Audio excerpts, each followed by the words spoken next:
আপনার বসকে বলুন কোরআন কোনো সায়েন্সের বই নয়। SCIENCE। যদি কোরআন সায়েন্সের বই হতো তবে এটি বিশালাকারের হতো। এই যে ভবনটি দেখছেন এর ভেতরে যত বই রাখা সম্ভব সব বই মিলেও এর সমান হতো না। যদি কোরআন বিজ্ঞানের বই হতো আর এতে সব বৈজ্ঞানিক তথ্য উল্লেখ করা থাকতো তাহলে কোরআন এতটা বিশাল হয়ে যেত যে আপনি কোনোদিনও তা পড়ে শেষ করতে পারতেন না। আপনি কি বুঝতে পারছেন? হ্যাঁ ডক্টর। কোরআন কোনো সায়েন্সের বই নয়। সায়েন্স, আপনি যদি জিজ্ঞাসা করেন কোরআনে কি লেখা আছে 2 আর 2 মিলে 4 হয়, না, কোরআন কোনো সায়েন্সের বই নয়। এটি নিদর্শনের বই। SIGNS। তাই আমাদের দেখতে হবে কোরআনে যা কিছু বলা হয়েছে তা যেন ভুল না হয়।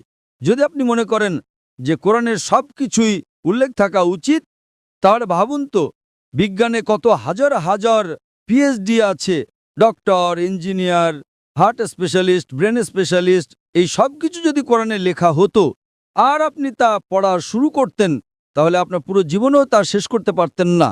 ঠিক না বেঠিক? সুতরাং কোরআনে বিজ্ঞানের সব কিছু উল্লেখ নেই, দয়া করে ভুল বুঝবেন না। কিন্তু কোরআনে যা কিছু বলা হয়েছে তার কোনোটিই ভুল নয়। যদি কোরআনে এমন কোনো বৈজ্ঞানিক তত্ত্ব থাকে যা ভুল প্রমাণিত হয় তবে তা আল্লাহর পক্ষ থেকে হতে পারে না। আর যদি কোরআনে এমন কিছু বলা হয় যা বিজ্ঞান অনেক পরে 200 বা 400 বছর পরে আবিষ্কার করেছে তাহলে সেটাই মুজিজা। তাহলে প্রশ্ন হলো কোরআনে AI এর কথা বলা হয়নি কেন? কোরআনে এটা কেন থাকা উচিত? কোরআন কোনো বিজ্ঞানের বই নয়, কিন্তু আল্লাহ জানেন ভবিষ্যতে কি আসতে চলেছে। আমি আপনাকে ব্যাখ্যা করছি।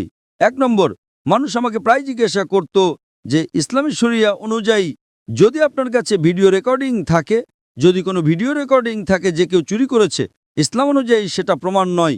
এটাকে প্রাথমিক প্রমাণ হিসেবে ধরা হয় না, এটা দ্বিতীয় প্রমাণ। 10 বছর বা 20 বছর আগে যে কোনো সাধারণ আদালতে যদি আপনি CCTV ফুটেজ দেখাতেন আর তাতে চোর ধরা পড়তো, যে কেউ চুরি করছে, সেটাই যথেষ্ট ছিল। কিন্তু ইসলামে তা নয়। ইসলামে চোখের সাক্ষী প্রয়োজন। তখন মানুষ অবাক হয়ে বলতো এটা কেমন ধর্ম? কোনটা বেশি নির্ভরযোগ্য, প্রত্যক্ষদর্শী নাকি ভিডিও রেকর্ডিং? কোনটা ভালো, ভিডিও রেকর্ডিং ঠিক না ভুল? আপনার বসকে জিজ্ঞাসা করুন।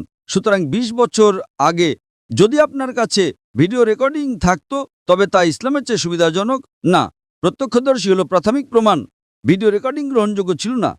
আজ যখন কৃত্রিম বুদ্ধিমত্তা এসেছে আপনি সহজেই আপনার ডাকাতের একটা ভিডিও তৈরি করতে পারেন। ঠিক না ভুল? ঠিক।